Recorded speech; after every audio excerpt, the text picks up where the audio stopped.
ಸೀತಾ, ನಿನ್ನ ಅಣ್ಣಂದರು ಇಲ್ಲದ ಸಂದರ್ಭ ನೋಡಿ ಕಾಲಿಟ್ಟಿದ್ದಾನೆ ಈ ಶಂಕರ್. ನೋಡ್ ಸೀತಾ, ಇಂದು ನೀನು ದೇವೇಂದ್ರನ ಮಂಚದ ರಾಣಿ ಆಗಲೇಬೇಕು. ಈ ರೂಪ ಲಾವಣ್ಯ ತುಂಬಿದ ಇವಳನ್ನು ದೇವೇಂದ್ರನಿಗೆ ಹಾಕಲೇ ಬೇಡ. ನನ್ನ ತಂಗಿ ಲಕ್ಷ್ಮೀ ಬಾಳನ್ನು ಹಾಳು ಮಾಡಿದ ಕಾಮುಕರ ಸೇಡಿಗಾಗಿ ಇವಳನ್ನು ಬಿಡಬಾರದು.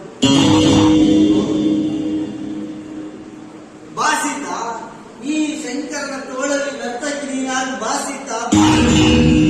ಶಂಕರ್ ಬೇಡ, ನನ್ನ ಮದುವೆ ನನ್ನ ಸ್ನೇಹಿತ ಚಂದ್ರನೊಡನೆ ನಿಶ್ಚಯವಾಗಿದೆ.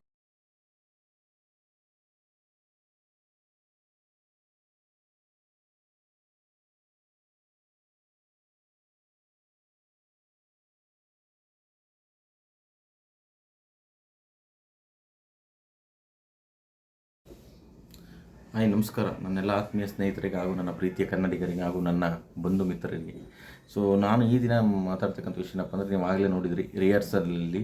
ಸೊ ಒಂದು ಕುಡುಕನ ಪಾತ್ರದಲ್ಲಿ ರಿಹರ್ಸಲ್ ಮಾಡಿದ್ದಾರೆ ನನ್ನ ಆತ್ಮೀಯ ಸ್ನೇಹಿತ, ಸೊ ಚಿತ್ರದುರ್ಗ ಜಿಲ್ಲಾ ವಿಧಾನಸಭಾ ಕ್ಷೇತ್ರದ ವೀರೇಂದ್ರ ಪಪ್ಪಿ ಅವರ ಆತ್ಮೀಯರು ಆಗಿರ್ತಕ್ಕಂಥ ಶ್ರೀಯುತ ಪವನ್ ಕೋವಿ ಜಾನ್ಕೊಂಡ ಇವರು ಅಭಿನಯಿಸ್ತಿದ್ದಾರೆ.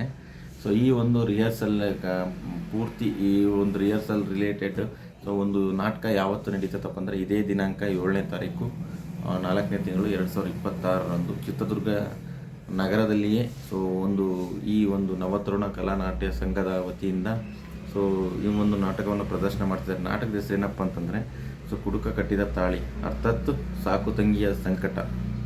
ಸೊ ವೆಂಕಣ್ಣ ಆರ್ ಬೀಸರಳ್ಳಿ ಕೌಲೂರು ಇವರ ಒಂದು ವಿರಚಿತ ಇದು. ಸೊ ಒಂದು ಅದ್ಭುತವಾದ ಒಂದು ಕಲಾವಿದರು ಈ ನಾಟಕದಲ್ಲಿ ಅಭಿನಯಿಸ್ತಿದ್ದಾರೆ, ರಂಗಭೂಮಿ ಕಲಾವಿದರು ಅಂತಲೇ ಹೇಳ್ಬೋದು. ಅದರಲ್ಲಿ ನಮ್ಮ ಸ್ನೇಹಿತರಾಗಿರ್ತಕ್ಕಂಥ ಪವನ್ ಕೋವಿ ಕಥಾನಾಯಕ ಪಾತ್ರದಲ್ಲಿ, ಶಂಕರ್ ಅಂತಕ್ಕಂಥ ಪಾತ್ರದಲ್ಲಿ ಕಥಾನಾಯಕನಾಗಿ ಒಂದು ಅಭಿನಯಿಸ್ತಿದ್ದಾರೆ. ಸ್ತ್ರೀ ಪಾತ್ರದಲ್ಲಿ ಸೊ ಕಥಾನಾಯಕಿ ಪಾತ್ರದಲ್ಲಿ ವೀಣಾ ತುಮಕೂರು ಇವರು ಬರ್ತಾ ಇದ್ದಾರೆ. ಹಾಸ್ಯ ಪಾತ್ರದಲ್ಲಿ ಮಂಜುಶ್ರೀ ಬೆಂಗಳೂರು ಇವರು ಬರ್ತಾ ಇದ್ದಾರೆ.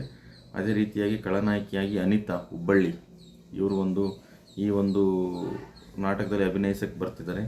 ಸೊ ಯಾರೆಲ್ಲ ಚಿತ್ರದುರ್ಗ ಜಿಲ್ಲಾ ಮತ್ತು ಚಿತ್ರದುರ್ಗ ನಗರದ ಸುತ್ತಮುತ್ತಲಿರ್ತಕ್ಕಂಥ ನನ್ನೆಲ್ಲ ಆತ್ಮೀಯ ಸ್ನೇಹಿತರು ಈ ಒಂದು ರಂಗಭೂಮಿ ಕಲಾವಿದರನ್ನು ಹಾರೈಸೋಕ್ಕೆ ಈ ದಿನ ತಪ್ಪದೆ ಎಲ್ಲರೂ ಹೋಗಿ ನಾಟಕ ನೋಡಿ. ತಿಪ್ಪಿನಘಟ್ಟಮ್ಮ ಮತ್ತು ಬರಗರೆಮ್ಮ ದೇವತೆಗಳ ಭೇಟಿ ಪ್ರಯುಕ್ತ ಈ ಒಂದು ನಾಟಕವನ್ನು ಅಭಿನಯಿಸ್ತಿದ್ದಾರೆ. ಅದರಲ್ಲಿ ನನ್ನ ಸ್ನೇಹಿತ ಅಭಿನಯಿಸ್ತಿರೋದ್ರಿಂದ ಸೊ ನಿಮ್ಮೆಲ್ಲ ಆಶೀರ್ವಾದ ಹಾಗೂ ಸಹಕಾರ ಇವ್ರ ಮೇಲೆ ಇರಲಿ ಅಂತ ಹೇಳ್ತಾ ಸೊ ನನ್ನ ಒಂದು ಮಾತು ಮುಗಿಸ್ತೀನಿ. ಜೈ ಕರ್ನಾಟಕ. ಮತ್ತೆ